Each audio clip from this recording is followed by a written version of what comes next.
Water is crucial to life. If human beings try to change the course of water, it's important to remember that water always wins. And so we have to realize, we have to make other people realize that we are stewards of the stream. Our youth are our future. We need to get them familiar with the river, familiar with what we do, familiar with what West Virginia Rivers does, so that what we have started can continue. It's not just that there is work that needs done, but being able to access that river and knowing, this is somewhere that you can use and you can be proud of. You stand up, you fight for your rights. Everybody deserves clean water.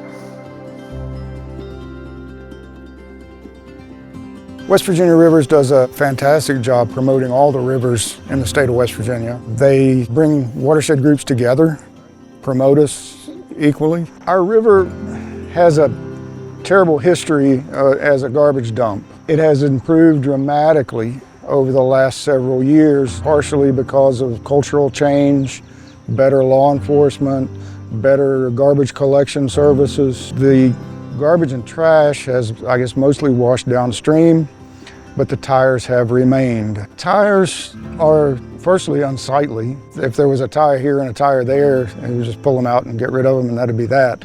But hundreds of thousands of tires is just a tire disaster. I kept thinking, why doesn't somebody do something about that? And then I guess it just kind of clicked, well, I am somebody, so I guess I'll do it. We started in 2019. We're at 16,183 tires right now after 6 years of work, and there's still years, decades of work to do. The tires in certain locations are in layers. So we go in 1 year and take off a top layer of tires, and the next year there's another layer of tires that were under those. These tires are trapping silt and sediment, sand, and strangling off the natural cobble bottom where the primary food source for a fish, that's where they live. I actually made the joke that when we find a wagon wheels, we'll know we're done. But 2 years ago, I found a wagon wheel and we're nowhere near done. This isn't your typical volunteer gig.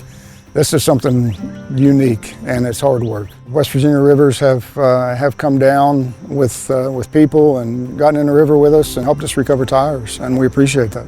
Perceptions have changed for a number of reasons, but a lot of that is because we've been promoting the river so much. Grace Williams, she's been just about every year in our tire tug of war efforts. She's on our board of directors and regularly brings her student groups out to do public service projects, including along the Tug Fork River. We're here at Big Laurel Learning Center. Big Laurel Learning Center is an environmental education and nonprofit in Southern West Virginia. We've done youth paddle camp for the past 2 years. Our goal was to just get a handful of kids out. We had like 17 kayaks we were able to get people on, get them in the river. The kids were able to get a tiny taste of like what kayaking on the Tug Fork River was like, and we did a lot of other environmental like education activities. West Virginia Rivers has come and set up a table and given some youth education and floated the river with us. They've provided some funding for that. People that moved away from here now see the river differently than when they were growing up. They enjoy it, they appreciate it, and they want to come back and see the change. It's a reason to come home, is to see the change that this river has gone through and what it has become. West Virginia Rivers is an advocacy agency. Their goal is to protect, restore all of the streams in West Virginia, including teeny tiny ones like this, both through boots on the ground in the stream work and legislative action. Initially, it was a friendly professional relationship that over the years became friendship. They provided us with insight, tools, and once we had the project done, they were also very encouraging. Where things really became important was when the bypass was installed. We knew that this was going to change the geomorphology of the area. What concrete does is collects a large amount of water from an area and quickly moves it into the stream. And so all the debris, all of the pollutants go right into the stream, as well as all the sediment. We talked about our concerns, and Jenna, who was with West Virginia Rivers, said, here are some things that you can do to test the changes to the stream.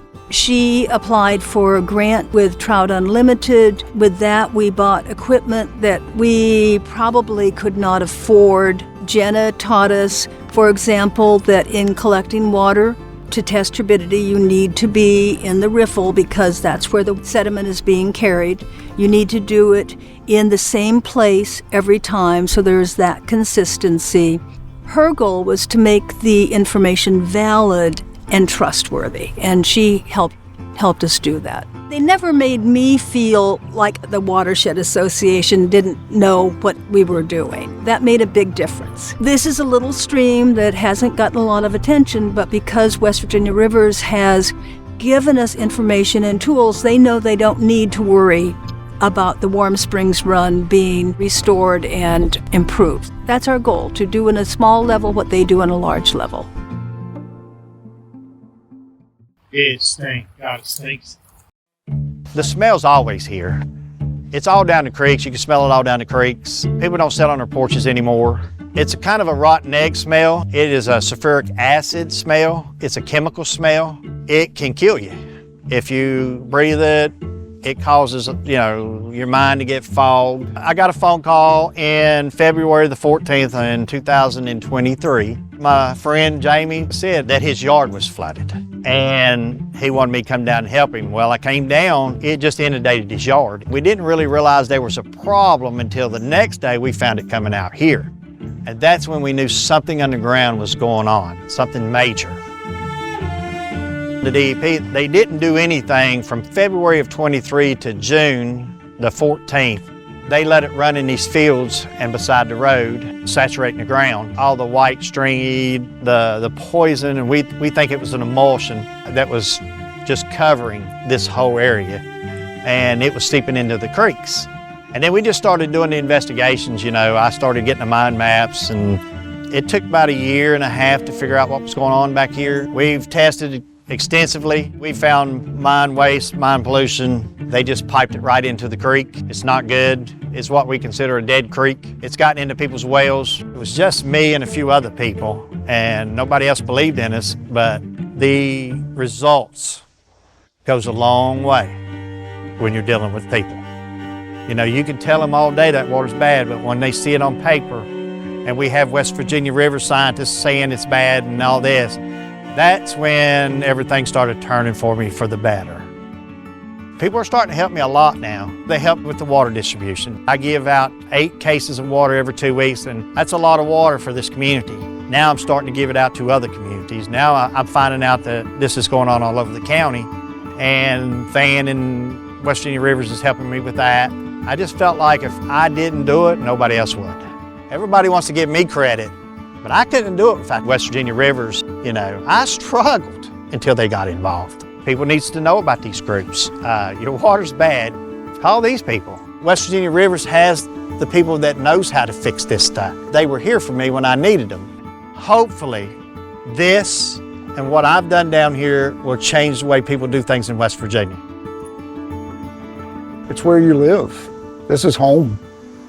If you don't care about your home, then what do you care about? The river provides recreation, it provides water, it provides drinking water. If you don't have water to drink, what do you have? It's our responsibility, we only get one Earth. Congratulations to West Virginia Rivers on being part of this environmental movement to cleaner and healthier rivers for the past 35 years. Excited to see what the future holds. Congratulations, West Virginia Rivers, and thank you for all you do for the state of West Virginia and the Tug Fork River. I know they'll continue to grow and thrive and make a difference 35 years from now.